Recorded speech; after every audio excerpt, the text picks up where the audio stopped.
आपण सगळ्यांनीच शाळेत फोटोसिंथेसिसबद्दल शिकलोय बरोबर. म्हणजे सूर्यप्रकाश, पाणी आणि कार्बन डायऑक्साईड वापरून वनस्पती स्वतःसाठी जेवण कसं तयार करतात. पण ही गोष्ट वाटते तितकी सोपी नाहीये. यात एक जबरदस्त ट्विस्ट आहे, जो थेट आपल्या जेवणाच्या ताटापर्यंत येतो.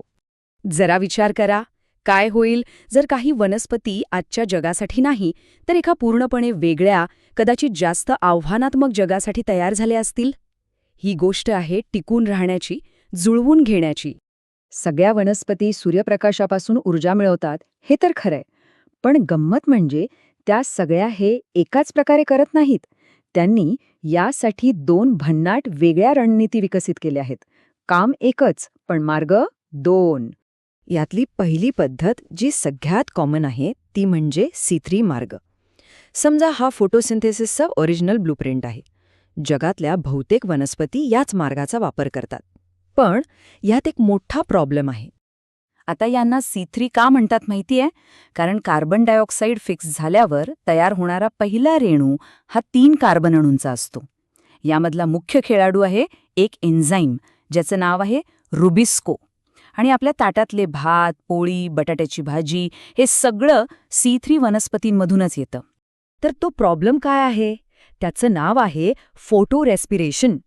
ह्यात होतं काय की तो रुबिस्को नावाचा एन्झाईम आहे ना, तो कधीकधी कन्फ्यूज होतो. तो कार्बन डायऑक्साईडऐवजी चुकून ऑक्सिजनला पकडतो. आणि यामुळे वनस्पतीची खूप सारी ऊर्जा आणि मेहनत वाया जाते, खास करून जेव्हा हवामान गरम असतं तेव्हा.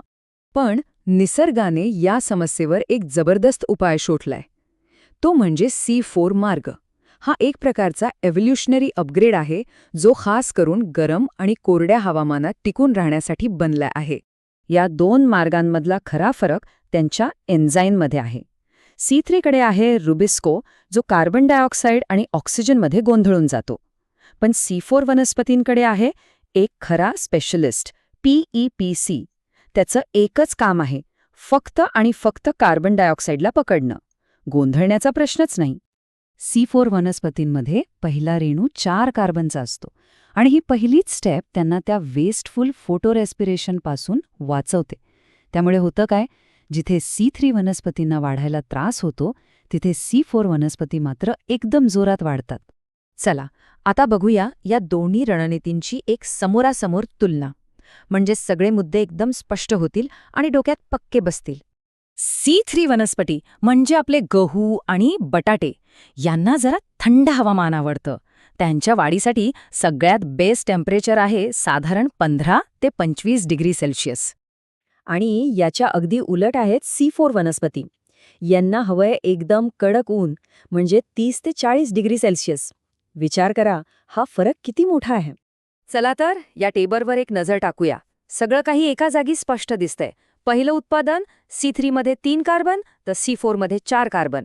मेन एन्झाईम C3 कडे तो गोंधळणारा रुबिस्को तर C4 कडे तो एक्सपर्ट PEPC केस. तापमान बघा, C3 साठी थंड 15-25 डिग्री, C4 साठी गरम 30-40 डिग्री. आणि सगळ्यात मोठा मुद्दा फोटो रेस्पिरेशन. C3 मध्ये भरपूर होतं म्हणजे खूप एनर्जी वेस्ट होते, तर C4 मध्ये जवळजवळ नाहीच. आणि उदाहरणं तर आपल्या परिचयाचीच आहेत. तांदूळ गहू एका बाजूला तर मका ऊस दुसऱ्या बाजूला. बरं, हे सगळं झालं विज्ञान. पण या सगळ्याचा आपल्या रोजच्या आयुष्याशी काय संबंध? अहो, थेट संबंध आहे आपल्या ताटातल्या जेवणाशी आणि जगाच्या अन्नसुरक्षेशी. बघा, तांदूळ आणि गहू म्हणजे C3 पिकं ही थंड प्रदेशांमधली मुख्य अन्न आहेत. तर मका आणि ऊस म्हणजे C4 पिकं ही गरम हवामानात राज्य करतात. एवढंच नाही, C4 वनस्पती पाणीसुद्धा खूप जपून वापरतात. आता विचार करा, जसं जसं हवामान बदलतंय, तापमान वाढतंय, तसं अन्न सुरक्षेसाठी हा फरक किती जास्त महत्त्वाचा ठरतोय. म्हणजे ह्या दोन पद्धती फक्त बॉटनीच्या पुस्तकातल्या गोष्टी नाहीत, तर आपल्या अन्नाच्या भूतकाळाची, वर्तमानाची आणि भविष्याची चावी आहेत. आणि जाता जाता एक विचार करायला लावणारा प्रश्न, हवामान तर बदलतंच आहे. मग भविष्यात सगळ्या जगाचं पोट भरण्यासाठी वैज्ञानिक आपल्या भातासारख्या C3 पिकाला C4 बनवू शकतील का? विचार करण्यासारखी गोष्ट आहे, नाही का?